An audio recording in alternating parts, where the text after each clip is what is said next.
हाँ, आज हम चाप पढ़ते हैं। चाप, ये बड़ा चाप और छोटा चाप होते हैं।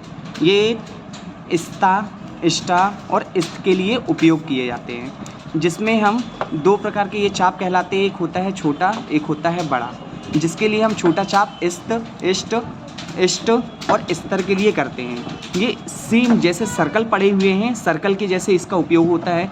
जैसे मान लीजिए इसमें एक का बन रहा है, का जो फर्स्ट प्लेस होता है, सेकंड प्लेस होता है, थर्ड प्लेस होता है। कहने का मतलब जब भी उच्चारण छोटे चाप का शुरू में आए, बीच में आए, लास्ट में आए, तीनों का उपयोग करते हैं। और अगर बड़ा चाप बीच में और लास्ट में आता है तभी हम उसका उपयोग करते हैं, वरना नहीं करते हैं। जिसमें हम छोटे चाप के लिए तीनों चीज़ों के लिए उपयोग करते हैं, जैसे इस्त, इष्ट, इष्ट और स्तर। और बड़े चाप में होता है स्तर, इष्ट, दार और धार, जिसमें हम पहला नियम बोलते हैं इसका, जिसमें सरल रेखा अक्षर के साथ यह चाप बाएं से बाएं घुमावदार लिखा जाता है। इसी जैसे सर्कल हमने पढ़े थे, सेम उसी तरीके से होता है ये। इसमें हम जैसे सर्कल में बोले थे कि बायां घुमावदार सर्कल का उपयोग किया जाता है, इसी तरीके से इसमें भी होता है, लेकिन इसमें डिफरेंस ये होता है, ये थोड़े से बड़े बनते हैं। जैसे स्टॉक, स्पष्ट, ये सा का सर्कल बन गया और इष्ट का चाप लग गया। कष्ट, का बनाओ, इष्ट का चाप लगा दो। चुस्त, ये स्तर, पोस्टर, राष्ट्र, रावणा के इष्ट का चाप, ये हक बन गया।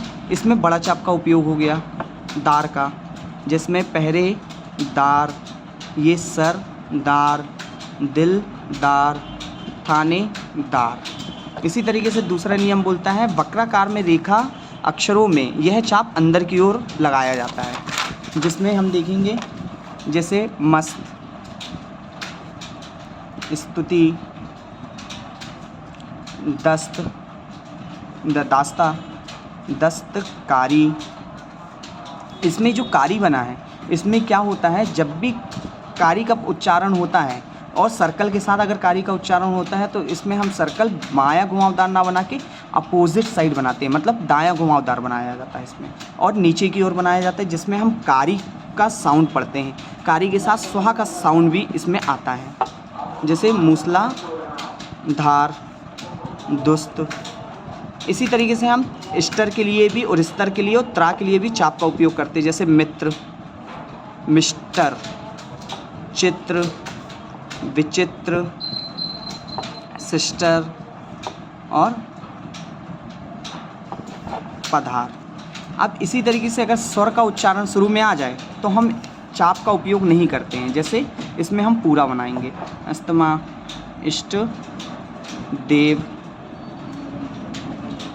ये गलत बन गया, ये इष्ट देव, उस्ता। इसी तरीके से इसमें अगर चाप के बाद छोटी ई या बड़ी ई का साउंड आता है तो उसके लिए हम पाई का उपयोग करते हैं, जैसे मस्त, मस्ती, मित्र, मैत्री। ये बना इसमें ईमानदार, ये बन गया ईमानदारी।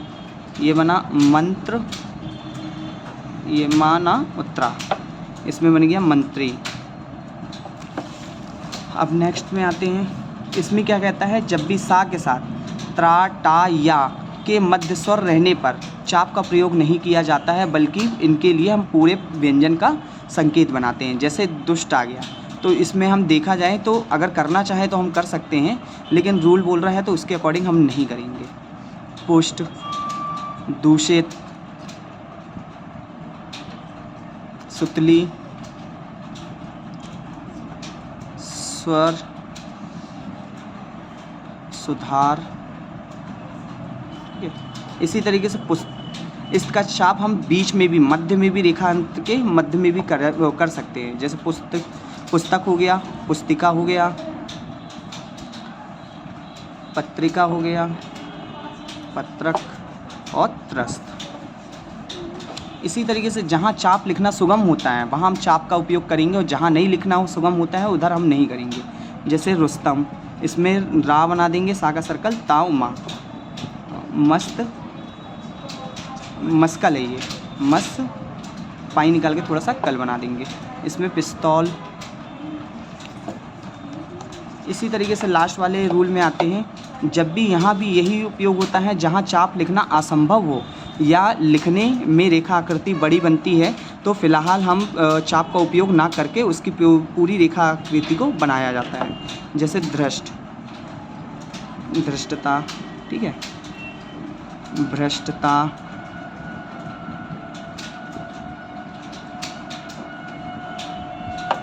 ये क्या है, भ्रष्टाचार। ये एक तरीके से शब्द चिन्ह का उपयोग जिसमें टा का अर्धीकरण किया गया है, ये भ्रष्टाचार में।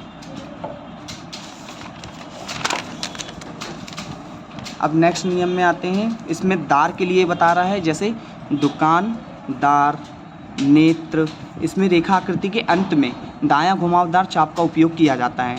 इसमें ना के लिए भी हम किया जाता है, जिसमें हम ना का उच्चारण भी इसको पढ़ते हैं, जैसे दिलदार,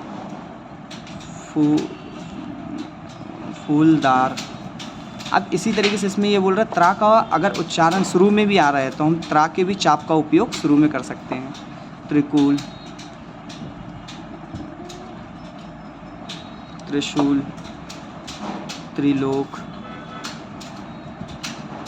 त्रिदेव, त्रिमाश।